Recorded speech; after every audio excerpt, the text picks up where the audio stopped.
sababu mimi mwenyewe nimeingia katika skuli hii, nimejionea mimi mwenyewe kwamba ndani ya skuli hii tuna jengo lenyewe la skuli kama tulivyoelezwa hapa, ambayo ni ya kisasa sana.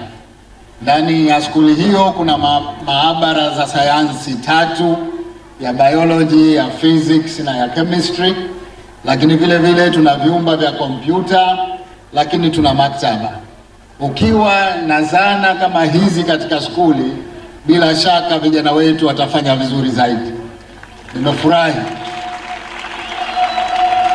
Nimefurahi kuona kwamba sasa hivi katika nchi yetu kwa skuli za msingi na sekondari viwango vya ujenzi au tuseme mazingira ya kujifunzia na kufundishia yamekuwa mazuri mno. Hakuna sababu kwa nini ufaulu usiongezeke. Lakini kwa skuli hii kuna jengo la kafeteria kama tulivyoelezwa, kwa maana ya jengo la vijana walimu wao kuweza kupata chakula, lakini kuna jengo la makazi ya walimu ili walimu wawe hapa karibu, wafanye kazi bila kuchelewa kutoka mbali. Lakini vile vile kuna jengo la dakhilia ya wanafunzi.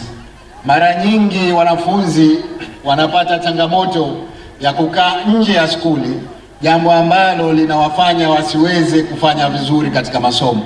Imethibitika kwamba wanafunzi wakikaa katika dakhilia huwa wanafanya vizuri zaidi.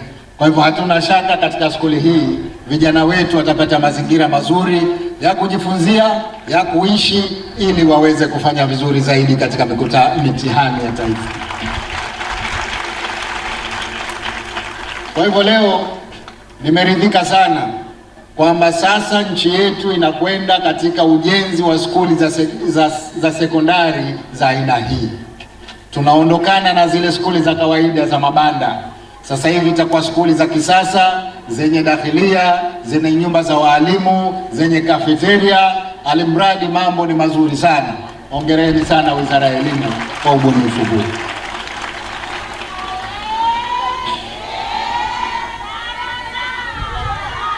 Ndugu wananchi, nimesikia maombi ya wananchi wa hapa Gamba. La kwanza ni kuhusu fidia kwa wale ambao wamepisha ujenzi huu, pamoja na kwamba eneo hili lilikuwa ni shamba la misitu la serikali, lakini tunatambua kwamba kuna watu walikuwa wamelima mazao yao. Fidia itafanyika na wananchi watalipwa stahiki yao.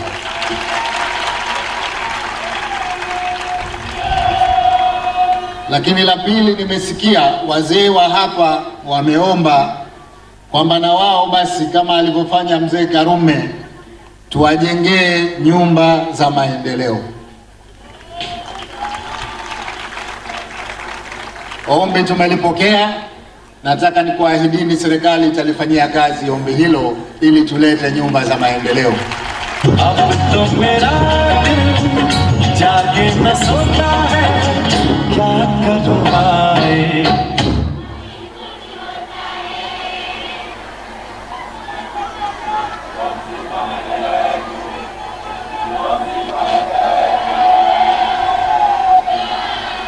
Gamba oye! Ombi la tatu ni jina la skuli. Tumepewa ombi kwamba turidhie skuli hii iitwe Ramadhan Haji Faki. Sote tunatambua mchango wa mzee wetu huyu marehemu Ramadhan Haji Faki katika kuleta uhuru wa nchi yetu, lakini kwa mchango wake mkubwa katika serikali ya mapinduzi ya Zanzibar. Kwa hivyo ninakubali kwamba skuli hii